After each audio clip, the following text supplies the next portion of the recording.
Salam saudaraku, sebagai seorang anak Tuhan kita harus mengembangkan hidup benar.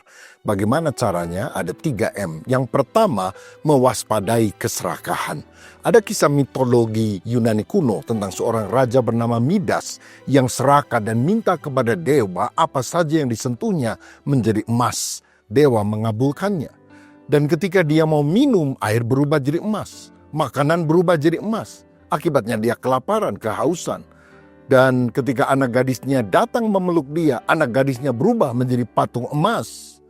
Saudara, orang yang serakah akan mengubah berkat menjadi bencana. Alkitab berkata akar segala kejahatan adalah cinta uang. Apa cirinya? Tidak puas dengan apa yang dimiliki. Selalu mengambil berlebihan tanpa peduli kepada orang lain. Kikir, pelit, korupsi, menyalahgunakan jabatan untuk memperkaya diri. Kita harus mengatasinya dengan merasa cukup dengan berkat Tuhan, bahkan kita bisa memberi kepada orang lain. Yang kedua, kita harus memiliki kasih dalam pergaulan. Seringkali di sosmed kita mendengar ada artis ribut satu sama lain, juga karena kasus perceraian, harta gono gini dan sebagainya. Dalam pergaulan kita juga melihat kadang ada orang menggosipkan temannya, menjelekkan satu sama lain, iri hati, menghakimi, bermusuhan, kasar dan saling menyakiti. Termasuk di kalangan anak Tuhan. Dan ini tentu memprihatinkan. Tuhan mau kita punya kasih seperti Yesus yang memaafkan Petrus yang pernah menyangkal 3 kali. Mengampuni orang yang menyalibkan dia. Karena itu mari kita belajar mengasihi, menghargai orang lain, sabar, murah hati, rela menolong, tidak iri hati, tidak sombong, tidak mencari keuntungan diri sendiri, pemaaf dan tidak menyimpan kesalahan orang lain. Pendeknya mari kita jadi berkat bagi banyak orang.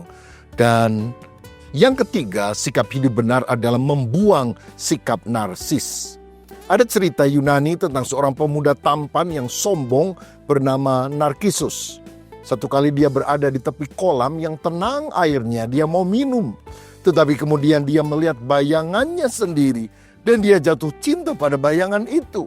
Sehingga dia tidak mau mengambil air karena itu akan membuat bayangan itu menjadi hilang. Maka akibatnya dia mati kehausan dan kelaparan karena tidak mau beranjak dari tepi kolam. Nah saudara, kata narsis sekarang berarti orang yang berfokus berlebih-lebihan pada dirinya sendiri. Selalu ingin dipuja, dikagumi orang lain. Kurang peduli kepada orang-orang yang ada di sekitarnya. Dan kalau kadarnya sudah lebih tinggi namanya NPD. Narcissistic Personality Disorder. Nah saudara-saudara, untuk mengatasinya kita harus introspeksi diri. Kita itu punya kelebihan tapi juga punya kekurangan. Belajarlah menerima kritikan dan memperbaiki diri. Belajarlah mendengarkan dan memahami orang lain. Jangan suka merendahkan orang. Dan ingat, fokus hidup kita itu bukan diri kita. Karena fokus alam semesta adalah Kristus. Kalau kita hidup berfokus seperti Kristus, menjalin keintiman dengan Kristus, dan karakter kita mau dibentuk sama seperti Kristus, sikap narsis enyah dalam hidup kita. Dan hidup kita makin hari makin menyukakan hati Tuhan. Kiranya Tuhan menjadikan kita orang Kristen yang dewasa. Tuhan memberkati.